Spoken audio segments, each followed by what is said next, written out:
मुसलमान कुर्बानी क्यों करते हैं? अरबों रुपए खर्च करते हैं, इतने पैसों से किसी गरीब की मदद कर दें। ये हर साल कुर्बानी करने की क्या ज़रूरत है? ऐसी बातें सोशल मीडिया पे कभी कभी हो सकता है आपने भी सुनी होंगी। नाज़रीन, माजरा कुछ और है। ये प्रॉब्लम गरीबों की मदद का नहीं, ये प्रॉब्लम मुसलमानों की अल्लाह से मोहब्बत का है। इन्हें तकलीफ़ ये है कि मुसलमान अपने रब से मोहब्बत करके क्यों अपना प्यारा माल अल्लाह की राह में खर्च कर रहे हैं। अगर गरीबों से मोहब्बत ही की बात हो रही है या जनाब फ़िक्र ये है कि गरीब मुसलमानों का भला हो, तो चले आज मैं आपको बताता हूँ कि हमारी शरीयत कितनी प्यारी है कि इस कुर्बानी के फरीज़े में भी कितनी प्यारी हिकमतें पोशीदा हैं। अच्छा, ये हिकमतें ना भी होती तो हम अल्लाह के बंदे हैं और जो शरीयत का हुक्म है उस पर हमारा काम लब्बैक कहना है। माल भी रब ने दिया है, जान भी रब ने दी है, तो अगर उसके काम में ही कुर्बान हो जाए तो इसमें कोई खसारा नहीं। लेकिन चले ज़रा उन लोगों से भी बात करते हैं जो ये कहते हैं कि कुर्बानी में करोड़ों रुपए अरबों रुपए खर्च करके ज़ाया हो रहे हैं, जनाब इसकी बजाय गरीबों की मदद कर दी जाए। तो आज मैं फैक्ट्स एंड फिगर्स के साथ कुछ बात करना चाहूँगा। एक दुनिया भर में सर्वे के मुताबिक दुनिया भर में तकरीबन 5 करोड़ जानवर हर साल कुर्बान किए जाते हैं।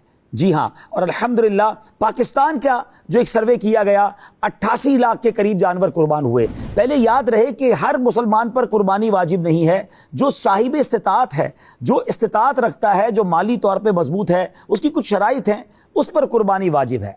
अगर 5 करोड़ जानवर कुर्बान होते हैं तो एवरेज एक जानवर में 30 लोगों तक गोश्त पहुंच जाता है।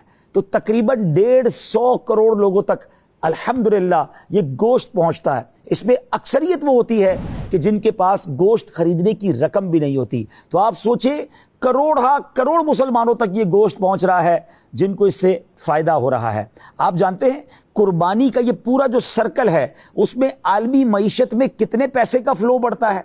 $100 बिलियन। जी हाँ, 100 अरब डॉलर जो हैं वो आलमी मईशत में फ्लो होते हैं, यानी मईशत को बूस्ट मिलता है। मईशत का उसूल क्या है? इकोनॉमिक्स पढ़ने वाले ये जानते हैं कि अगर मईशत का चक्का चलाना है, इकोनॉमी का चक्का चलाना है, तो इसका तरीका यह है कि अमीर की जेब से पैसा निकले और गरीब के पास चला जाए। आप भी गरीब की मदद चाहते हैं ना? तो चले आज आपको बताता हूं मैं कि कुर्बानी से कितने करोड़ गरीब मुसलमानों का भला होता है। हम बात शुरू करेंगे जानवर कहां से आते हैं। मेजॉरिटी जानवर गांव से, गोठों से, गरीब लोगों के घरों से आते हैं, जो पूरा साल जानवर पालते ही इसीलिए हैं कि जनाब ये जानवर कुर्बानी में अच्छे दामों में बिकेगा तो हमारी रोज़ी अच्छी हो जाएगी। तो पता चला ये जानवर जो खरीद रहे हैं हम, ये किसी ना किसी गरीब के जेब में ही वो रकम जा रही है। लेकिन उस जानवर को पालने के दौरान उसको चारा खिलाया जा रहा है, मजदूरी हो रही है, उन सबको मजदूरी के पैसे मिल रहे हैं। अब ये जानवर मंडी में आ गया।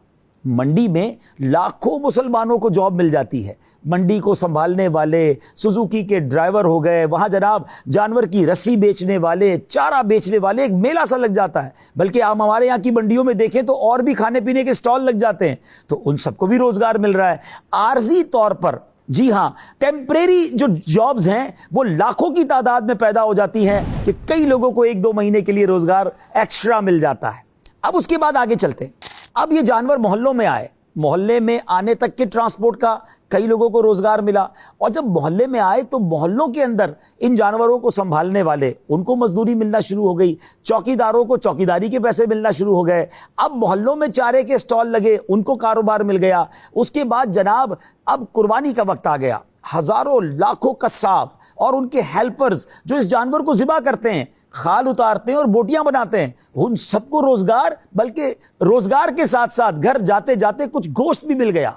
सुभान अल्लाह। अब उसके बाद ये गोश्त पकना शुरू हुआ तो अब उसके लिए मसाला जात की सेल बढ़ जाती है, तेल की सेल बढ़ जाती है, और खुराक की बहुत सारी चीज़ें ज़्यादा बिकने लगती हैं। मशरूबात बिकने लग गए क्योंकि अब घरों में दावतें हो रही हैं। आगे चलते हैं, अब बारबेक्यू होता है तो बारबेक्यू बनाने वाले, कोयले के जनाब कारोबार बढ़ जाता है। अब गौर करते चले जाएं, स्टेप बाय स्टेप कारोबार बढ़ता चला जा रहा है और उसमें हज़ारों लाखों मुसलमानों का भला होता चला जा रहा है। कई दुकानदार खुशहाल होते चले जा रहे हैं। और आगे चलते हैं, अब ये जो करोड़ों खाले हैं ये कहाँ जाती हैं? ये स्किन ऑफ एनिमल्स, ये लेदर इंडस्ट्रीज में जाती हैं। और बताया जाता है कि लेदर इंडस्ट्री का 25% खाम माल जो है वो सिर्फ बकरा ईद के दिनों में जानवर की कुर्बानी से उनको मिल जाता है। यानी पूरा साल जितनी उनको स्किन्स चाहिए उसका 25% तो सिर्फ अल्हम्दुलिल्लाह कुर्बानी की वजह से मिल जाता है। اب اس سے بیگز بن رہے ہیں, جوتے بن رہے ہیں, پرس بن رہے ہیں, اور یہ ساری انڈسٹری میں لاکھوں لوگ جاب کر رہے ہیں.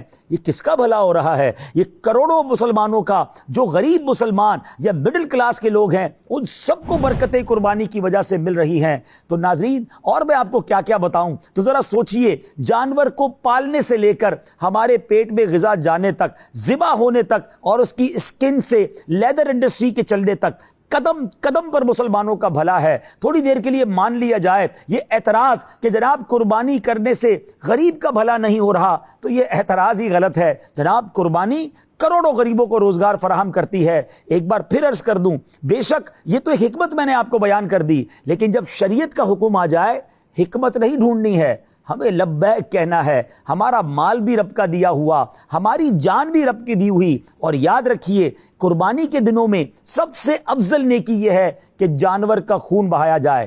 قربانی کیجئے, خوش دلی کے ساتھ کیجئے, بہترین جانور قربان کیجئے. کیوں کہ اللہ کی بارگاہ میں ہمارے جانور کا گوشت اور خون نہیں جاتا, ہماری نیتیں جاتی ہیں کہ ہم مال سے محبت کرتے ہیں یا رب کے حکم سے محبت کرتے ہیں. امید کرتا ہوں وسوسوں میں نہیں آئیں گے, قربانی کریں گے اور خوشی کے ساتھ کریں گے.